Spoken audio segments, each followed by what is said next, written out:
गौतम की शादी रश्मि के साथ हुई थी। आज उसकी फर्स्ट नाइट थी। फूलों से सजी बिस्तर पर बैठी रश्मि बहुत ही खूबसूरत लग रही थी। गौतम उसके पास गया और बिस्तर पर बैठ गया। उसने रश्मि के हाथ को अपने हाथ में थाम लिया। गौतम ने जैसे ही यह किया, रश्मि ने अपना हाथ खींच लिया। गौतम ने फिर से उसका हाथ पकड़ा और उसे गले से लगाने की कोशिश की तो रश्मि अपना सिर नीचे झुकाकर बैठ गई। गौतम ओहो, शर्मा गई, लेकिन तुम्हारे इस अदा ने मुझे और भी दीवाना बना दिया। रश्मि, चलो अब शर्माना छोड़ो और मेरी बाहों में आ जाओ और भूल जाओ सब कुछ। रश्मि, जी वो गौतम, अरे क्या हुआ, खुलकर बताओ तो, जो बोलना है। गौतम के अनुरोध पर रश्मि ने जो कहा वो उसे बहुत अटकटा लगा। गौतम, ये कैसी मन्नत मांगी है तुमने? सुहागरात का इंतजार तो सबको होता है। रश्मि जी, होता तो है, लेकिन मैंने शादी से पहले ही आपकी लंबी उम्र और हम दोनों का प्रेम खूब बढ़े, इसके लिए ये मन्नत मांगी थी। मन्नत मांगते वक्त ये कहा था कि शादी के 1 महीने बाद ही मैं अपने पति के साथ खुलकर प्यार करूंगी। 1 महीने तक हम रहेंगे तो इसी कमरे में, लेकिन एक दूसरे को स्पर्श नहीं करेंगे। गौतम, चलो अब तुमने मन्नत मांगी है तो, और वो भी मेरी लंबी उम्र और आपस के प्रेम के लिए, तो मैं तुम्हारी बात मान रखूंगा। दोनों की शादी को 3 दिन हो गए थे। गौतम कैलेंडर में दिन गिन रहा था। एक सुबह जब गौतम शेविंग कर रहा था तभी दरवाजे पर दस्तक हुई। गौतम, रश्मि, रश्मि, दूध वाला होगा, जरा दूध ले लो। रश्मि ने दरवाज़ा खोला। दरवाजे पर दूध वाला ही था। रश्मि ने दूध का बर्तन दूध वाले के आगे इस तरह रखा कि उसका हाथ दूध वाले के हाथ से सट गया। दूध वाले ने अपना हाथ हटाना चाहा तो रश्मि ने जानबूझकर उसके हाथ से अपना हाथ रगड़ना शुरू कर दिया। दूध वाला, अरे मालकिन, ये क्या कर रही हैं? 3 दिन पहले ही तो इनकी शादी हुई है। रश्मि, क्या हुआ भैया, क्या सोचने लगे? दूध वाला, कुछ नहीं मालकिन, ये कहकर वो हड़बड़ाकर वहाँ से जाने लगा तो रश्मि ने उसे देखकर अपनी एक आंख दबा दी। रश्मि की इस हरकत से उसे जोर का झटका लगा और वो पूरे रास्ते यही सोचते गया कि गौतम जी की शादी तो एक गलत लड़की से हो गई है। बताओ, 2 दिन हुए शादी को और वो पराए मर्द को सिर्फ छू रही बल्कि आंख भी मार रही। छी छी छी, घोर कलयुग आ गया है। एक दिन जब गौतम ऑफिस गया हुआ था तो कपड़े लेने के लिए धोबी उसके घर आया। धोबी, मालकिन, आपने कपड़ा निकाल कर रखे हैं ना? कपड़े निकाल कर रश्मि ने ये बात इस अंदाज में कही कि धोबी रमनलाल झोंक गया। धोबी जब कपड़े लेकर जाने लगा तो रश्मि ने उसे देखकर भी आंख मार दी। रमनलाल की जहन में भी वही सब चलने लगा जो दूध वाले पंकज के जहन में चल रहा था। रश्मि का ये बर्ताव धीरे धीरे मोहल्लों वालों के बीच चर्चा का विषय बन गया था। एक दिन जब गौतम ऑफिस से घर लौटा तो सोसाइटी की गेट पर खड़े गार्ड ने उससे कहा, गार्ड, राम राम साहब। गौतम, राम राम भाई। राम राम जी गार्ड साहब, वो मुझे आपसे कुछ कहना है। गौतम, तुम्हें फिर से पैसे चाहिए? गार्ड, अरे नहीं साहब, कुछ और बात है। उसके बाद गार्ड ने गौतम से जो कहा उसे सुनकर गौतम का पारा 7वें आसमान पर पहुंच गया। गौतम, तुम पागल तो नहीं हो गए या होश खो दिए आपने? तुम्हें पता भी है तुम मेरी पत्नी के बारे में क्या कह रहे हो? गार्ड साहब, मैं झूठ नहीं बोल रहा हूँ। आप जब ऑफिस चले जाते हो तो मेम साहब हर दिन मुझे बुलाती हैं, कभी मेरे हाथ पकड़ती हैं और कभी आंख मारती हैं। गौतम, देखो, तुम बर्दाश्त की सीमा मत लांघो। नहीं तो तुम्हारी शिकायत मैं सोसाइटी में कर दूंगा, तुम्हारी नौकरी चली जाएगी। यह कहकर गौतम वहाँ से निकल गया। लेकिन कुछ दिनों बाद जब दूध वाले और धोबी ने यही बात गौतम से कही तो वो सोचने पर मजबूर हो गया। गौतम मन में ये सब लोग रश्मि के बारे में ऐसी बातें क्यों कर रहे हैं? मुझे तो कहा कि उनकी मन्नत मांगी है, उसने मन्नत मांगी है, मुझे छूने तक से मना कर दिया और गैर मर्दों को वो आंख मार रही है। मेरी गैर हाजिरी में उसे घर बुला रही है। नहीं नहीं, ऐसा नहीं हो सकता, लोग झूठ बोल रहे हैं। लेकिन सभी लोग झूठ क्यों बोलेंगे? क्या करूं मैं? रश्मि से बात करूं क्या? नहीं नहीं, उसे बुरा लग जाएगा तो।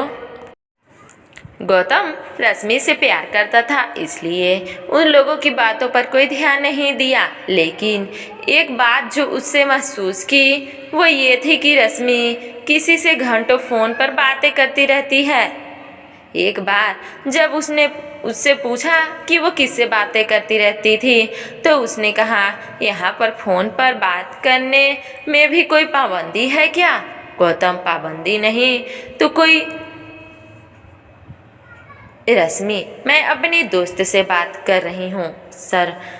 शर्मिला नाम है उसका, वह बेस्ट फ्रेंड है मेरी, लेकिन मेरी शादी हो गई यहाँ दिल्ली में और वो शादी करके दुबई चली गई। जब हमारा मिलना जुलना ज़्यादा संभव तो है नहीं, इसलिए हम फ़ोन पर बातें करते हैं। आपको यकीन नहीं हो रहा तो ये लीजिए, फ़ोन पर मेरी दोस्त से बात कीजिए। ये कहकर रश्मि ने मोबाइल गौतम को और बढ़ा दिया। गौतम ने अपना सिर झुकाकर रश्मि की बात मान ली। वो मन ही मन बहुत दुखी भी हुआ कि उसने अपनी पत्नी पर शक किया। गौतम, क्या हो गया मुझे? मैं अपनी पत्नी पर शक कर रहा हूँ, उस पत्नी पर जिस बेचारी ने मेरी लंबी उम्र के लिए मन्नत मांगी है। मैं बहुत ही बुरा आदमी हूँ यार, बहुत बुरा। वो बेचारी अपना सब कुछ छोड़कर मेरे पास आई है और मैं उसके साथ ऐसा बर्ताव कर रहा हूँ, शक कर रहा हूँ उस पर।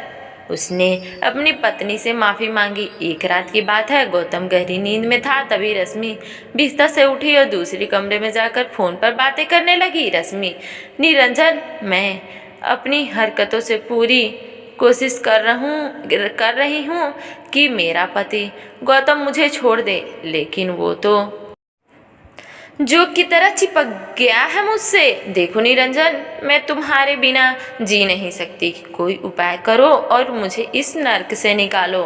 मुझे नहीं रहना है गौतम के साथ, एक दिन भी नहीं, एक पल भी नहीं। रश्मि की ये बात पता नहीं थी कि उस दिन उसकी सारी बातें गौतम ने सुन ली है। जब वो अपनी बात खत्म करके बिस्तर पर पहुंची तो गौतम जगा हुआ था। रश्मि, अरे आप सोए नहीं? गौतम, सो ही तो रहा था मैं आज तक, तभी तो मुझे कुछ पता नहीं चल रहा था। ये आप क्या कह रहे हैं? क्या पता नहीं चल रहा था? गौतम, यही कि मैं तुमसे जोक की तरह चिपक गया हूँ, तुम यहाँ नर्क में रह रही हो। रश्मि, ये सब आप क्या कह रहे हैं? मेरी कुछ समझ में नहीं आ रहा है। गौतम, रश्मि अब तो सच बोल दो, ये निरंजन कौन है?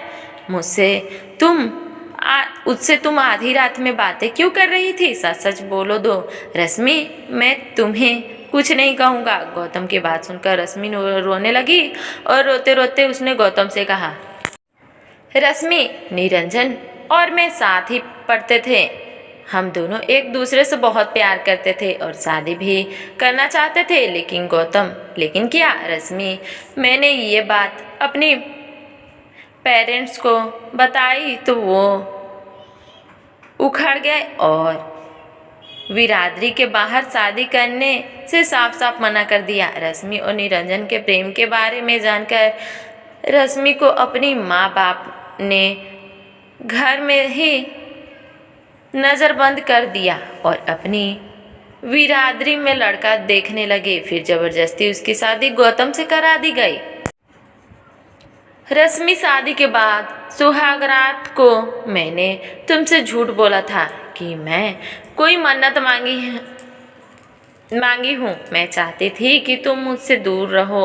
यही नहीं, मैं ये भी चाहती थी कि तुम मुझे घर से निकाल दो, इसलिए मैं दूध वाले धोबी और वॉचमैन के साथ ऐसे हरकतें करने लगी। गौतम, रश्मि, तुम्हें मुझे पहले ही ये सच्चाई बतानी चाहिए थी। रश्मि, मैं चाहती थी बताना, लेकिन तुम मुझसे इतना प्यार करते हो कि मेरी हिम्मत नहीं हुई तुमसे कुछ कहने की।